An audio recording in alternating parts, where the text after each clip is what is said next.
जय माता की दोस्तों, कैसे हैं आप सब? आई होप बहुत अच्छे होंगे। आज की इस रीडिंग में बात करने वाली हूँ। आज का सवाल है, आप दोनों के बीच में अगर नो कॉन्टेक्ट सिचुएशन है तो कब तक आप दोनों की बातें होंगी? प्रॉब्लम का सोल्यूशन ये जानेंगे इस रीडिंग में। आपके लव लाइफ के प्रॉब्लम के सोल्यूशन के लिए आज की ये रीडिंग है, तो इसीलिए रीडिंग से कनेक्ट हो जाइए। कनेक्ट होने के लिए एनर्जी को क्लेम कर लीजिए कमेंट बॉक्स में 3333 टाइप करके। दोस्तों, अपने इष्ट का ध्यान कीजिए इस रीडिंग को सुनने के पहले। जब आप पूरी तरह से समर्पित होकर कोई काम करते हैं तो उसका रिजल्ट आपको बहुत अच्छा मिलता है।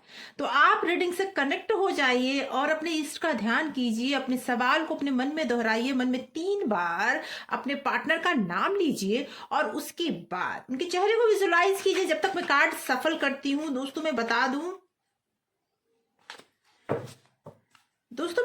दूं ये एक टाइमलेस रीडिंग है। जब भी ये रीडिंग आप तक पहुंचती है तो यूनिवर्स का कोई ना कोई मैसेज है, तभी ये रीडिंग आप तक पहुंची है। इसीलिए रीडिंग से कनेक्ट होने का प्रयास करें। दोस्तों, पूरी रीडिंग आपसे रेजोनेट करे जरूरी नहीं है, लेकिन आप अगर कनेक्ट होकर इस रीडिंग को सुनते हैं तो आपको कोई ना कोई जवाब अपने सवाल का इस रीडिंग में जरूर मिलेगा। इसीलिए आप इस रीडिंग को कनेक्ट होकर सुने। ये सभी के लिए किया जा रहा है, इसीलिए आपसे पूरी तरह से रेजोनेट करे जरूरी नहीं है। दोस्तों, मेल फीमेल दोनों के लिए है। नो कॉन्टेक्ट सिचुएशन में अगर आप हैं तो आपके लिए है ये रीडिंग, और थर्ड पार्टी के लिए भी आप इस रीडिंग को देख सकते हैं। आंखें बंद करें, अपने इष्ट का ध्यान करें और उसके बाद अपने पार्टनर को विजुअलाइज करें। यूनिवर्स प्लीज गाइड करे, माता रानी प्लीज गाइड करे मेरे व्यूअर्स जो भी इस रीडिंग को देख रहे हैं, उनके पार्टनर की करंट फीलिंग क्या है, क्या सोच रहे हैं वो अभी अपने पार्टनर के बारे में, क्या सोच रहे हैं या नहीं। आइए देखते हैं। ओके, पहला ही कार्ड आया है दोस्तों, 9 ऑफ स्वॉर्ड्स का, देन 8, देन स्ट्रेंथ का कार्ड आया है, 2 of wand. Okay, 10 of swords. Okay. The devil.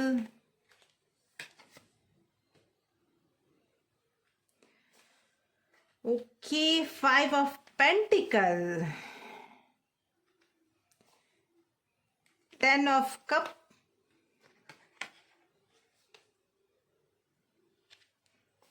10 of wands on bottom of deck आया है दोस्तों, नाइट ऑफ कप। तो सबसे पहले आपकी एनर्जी की मैं बात करूं तो मैं बता दूं आपकी एनर्जी अभी ऐसी है कि आप, मुझे ऐसा लगता है कोई फाइनेंशियली क्राइसिस से आप गुजर रहे हैं। आपकी फैमिली आपको टूटती हुई नजर आ रही है। ये भी हो सकता है कि आपका पार्टनर, आप बहुत कोशिश कर चुके हैं अपने पार्टनर को मनाने का, अपने पास लाने का, लेकिन आज वो रिश्ता ही आपके लिए बोझ बनता जा रहा है।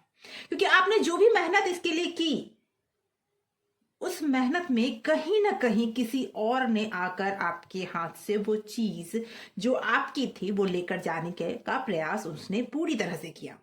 अगर आपके पार्टनर की बात करूं अभी सिचुएशन में, अभी करंट, तो वो इंसान पूरी तरह से दुखी हो चुका है। वो इस इंसान की रातों की नींद उड़ चुकी है। उसकी सिचुएशन एक ऐसी टफ सिचुएशन में बदल चुकी है कि वो उस सिचुएशन से बाहर नहीं निकल पा रहे हैं। अगर मैं बात करूं तो हो सकता है कि उनके लाइफ में कुछ तो ऐसा घटित हुआ है जिसकी वजह से वो इंसान पूरी तरह से फंस चुका है। हो सकता है पास्ट में लिए हुए डिसीजन उनके ऐसे थे जिसकी वजह से वो फंस चुके हैं। आज वो अगर लॉन्ग टर्म में सोचते हैं तो सिर्फ आपके बारे में सोचते हैं और किसी चीज के बारे में नहीं सोचते हैं। जो भी गलतियां उन्होंने की हैं उनके मन में बार बार वो दोहरा रहे हैं। बार बार वो, मतलब कहते हैं ना, फ्लैशबैक सामने आना, वो दिखते रहना, वो उन्हें दिख रहा है कि जो गलतियां उन्होंने की है, जिसकी वजह से आज उनकी समस्या हो रखी है, जिसकी वजह से उन्होंने आपको छोड़कर आगे बढ़ गए थे, आज उन्होंने उन्हें बुरी तरह से धोखा दिया है। और ऐसा परिस्थिति में वो फंस चुके हैं कि फिर से उठना उन्हें बहुत लग रहा है कि टफ है, और उन्हें माफ करना आपके लिए भी बहुत टफ हो गया है। आपकी स्थिति भी ऐसी हो गई कि जो सिचुएशन, जो उन्होंने आपने उन्हें प्योर लव दिया था, आप उनके पीछे पीछे भागते थे, आपने वो जो चीज वो चाहते थे अपनी फैमिली को बचाने। मुझे पता नहीं क्यों ऐसा लग रहा है कि आप में से कई ऐसे व्यूवर्स हैं जो शादीशुदा हैं और उनकी फैमिली टूटने के कगार पे है, और उनके जो पर्सन है वो पर्सन जिनका आप मन में ख्याल कर रहे हैं, वो पर्सन किसी और के वजह से आपको वो वैल्यू नहीं दे रहे थे जो वैल्यू आपको मिलना चाहिए था। और यही कारण है कि आज उनके पास वो प्यार नहीं रह गया। आज जैसे ही आप खुश रहने लगे, जैसे ही आप अपनी फैमिली में खुश रहने लगे, उन्हें यह एहसास होने लगा कि कहीं आपने उन्हें धोखा तो नहीं दिया। ऐसा नहीं है, उन्होंने धोखा दिया जिनके लिए वो आपको छोड़कर गए थे। आज वो पूरी तरह से उनसे दुखी हो चुके हैं, उनकी लाइफ में बहुत कुछ गलत चल रहा है और आपको उन्होंने धोखा दिया। ये तो साफ दिख रहा है कि उन्होंने आपको चीट करने में कोई कसर नहीं छोड़ी। उन्होंने आपको सही समय पे कुछ बताया भी नहीं, आपको अंधेरे में रखा, आपको बस इसलिए स्टेटस सिंबल बना के रखा कि भाई बस आप भी उनके मन में यह था कि आप भी उन्हें छोड़ के न जाओ और जो उन्होंने क्रिएट किया किसी और के साथ, वो भी उन्हें छोड़ कर ना जाए।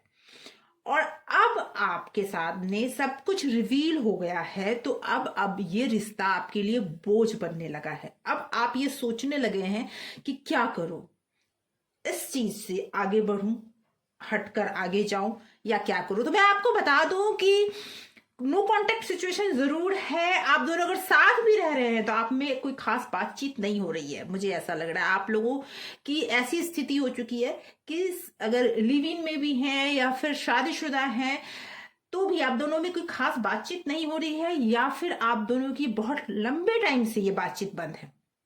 मैं ये नहीं बोलूंगी ये कुछ दिनों की बात है, ये लंबे टाइम से बातचीत बंद है। ये प्रॉब्लम लंबे टाइम से आप दोनों के बीच चला आ रहा है, लेकिन आपके जो पर्सन है ना, अब ये रियलाइज कर चुके हैं कि जो प्रॉब्लम चला आ रहा है वो प्रॉब्लम क्यों था, कैसे था, और उसे ठीक करने का वो पूरा प्रयास कर रहे हैं।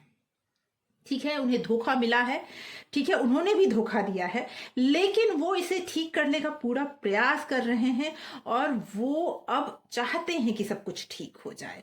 और आपके पास जल्दी ही कॉल या मैसेज उनका जरूर आएगा, या फिर वो बात करने खुद ही जरूर आएंगे। वो आगे बढ़ते हुए मुझे नजर आ रहे हैं। मुझे ऐसा लग रहा है कि जो उन्होंने गलतियां की, जो आप उनके पीछे पीछे अब तक भागते रहे हैं, अब वो आपके पीछे पीछे भागेंगे।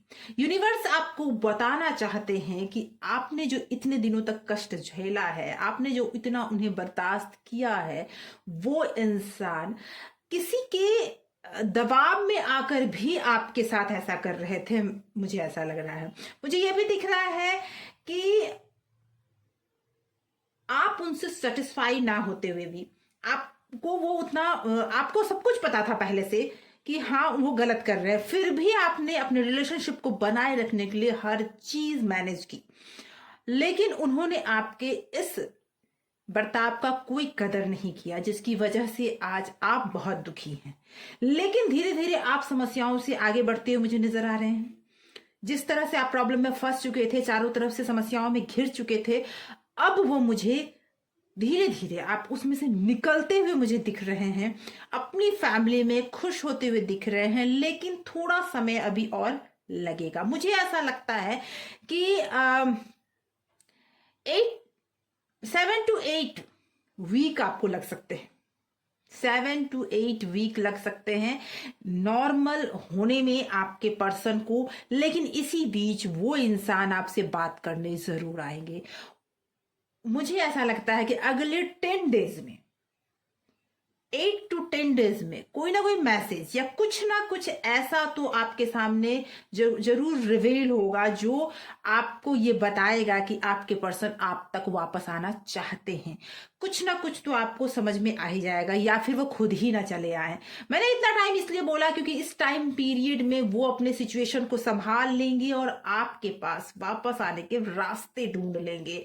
तो मुझे ऐसा लगता है कि अभी आपको मूव ऑन करने की जरूरत नहीं है। अब कठिन समय था वो बीत चुका है और उस कठिन समय में आपने बहुत कुछ झेल भी लिया है। मुझे लगता है फाइनेंशियली भी आपको प्रॉब्लम चल रहे हैं, सिर्फ लव रिलेशनशिप में ही नहीं, आपके कैरियर में भी हो सकता है कि कोई प्रॉब्लम चल रहा हो, लेकिन वो सारी चीजें आने वाले कुछ टाइम में, मतलब इस ईयर, संभल जाएगी, ठीक होती हुई मुझे नजर आ रही है। तो दोस्तों आज की रीडिंग यहीं तक। ये रीडिंग कहाँ तक रेजोनेट होती है प्लीज कमेंट करके जरूर बताएं। सब्सक्राइब जरूर करें अगर आप नए हैं और पुराने हैं और आपने सब्सक्राइब किया हुआ है तो थैंक यू सो मच आपके प्यार के लिए। Thank you so much for watching.